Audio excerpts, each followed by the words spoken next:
আজকের গল্প শেষ যাত্রী। শাহিন গ্রামের একমাত্র ডাক্তার। প্রতিদিন রোগী দেখে রাত করে বাড়ি ফেরে। একদিন সন্ধ্যার পর সে পাশের গ্রাম থেকে বাড়ি ফিরছিল। শরৎকালীন রাত, চাঁদের আলোয় চারিদিক ঝাপসা দেখাচ্ছিল। রাস্তা ফাঁকা, শুধু ঝিঁঝি পোকার ডাক। গ্রামের পথের শেষ প্রান্তে একটা পুরনো অশ্বত্থ গাছ।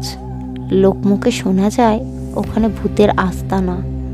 শাহিন এসব কুসংস্কারে বিশ্বাস করতো না, কিন্তু সেদিন গাছটার কাছে পৌঁছাতেই একটা অদ্ভুত শীতল বাতাস তার গা ছমছম করে উঠল। হঠাৎ সে দেখতে পেল এক অপরিচিত লোক গাছের নিচে দাঁড়িয়ে আছে। লোকটির গায়ে সাদা পোশাক, মুখটা ঘোমটায় ঢাকা। শাহিন ভাবল হয়তো কোনো পথচারী। লোকটি আগ বাড়িয়ে বলল, ডাক্তার সাহেব, একটু সাহায্য করবেন? আমার স্ত্রী খুব অসুস্থ, পাশের বাড়িতেই থাকি। মানুষের সেবা করাই তো আমার কাজ। তাই দ্বিধা না করে লোকটির সঙ্গে হাঁটতে শুরু করলো। কিছু দূর যাওয়ার পর শাহিন খেয়াল করলো আশপাশের পরিবেশ অস্বাভাবিক নিস্তব্ধ। কোনো বাড়ি ঘরের চিহ্ন নেই, অথচ লোকটি বলেছিল তার বাড়ি কাছে। শাহিন জিজ্ঞাসা করল, আপনার বাড়ি কত দূর? লোকটি ধীরে ধীরে মুখ ফেরালো। ঘোমটার নিচে কোনো মুখ নেই, শুধু ফাঁকা কালো একটা গর্ত, আর সেই গর্তের ভেতর থেকে যেন শত শত চোখ তাকিয়ে আছে।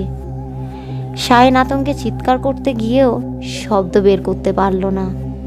পা যেন মাটিতে সঙ্গে আটকে গেছে। লোকটি তখন হাত বাড়িয়ে দিল। তার হাত ঠান্ডা বরফের মতো, আর আঙুলগুলো লম্বা, ধারালো নখগলা। হঠাৎ দূর থেকে আজানের শব্দ এলো। মুহূর্তের মধ্যে লোকটি অদৃশ্য হয়ে গেল। শাহিন মাটিতে লুটিয়ে পড়ল। সে জানে না কতক্ষণ অজ্ঞান ছিল, তবে যখন জ্ঞান ফিরল তখন সে গ্রামের প্রবেশদ্বারে পড়েছিল। পরদিন সকালে গ্রামের বৃদ্ধাদের কাছে ঘটনা বলতেই তারা শিউরে উঠল।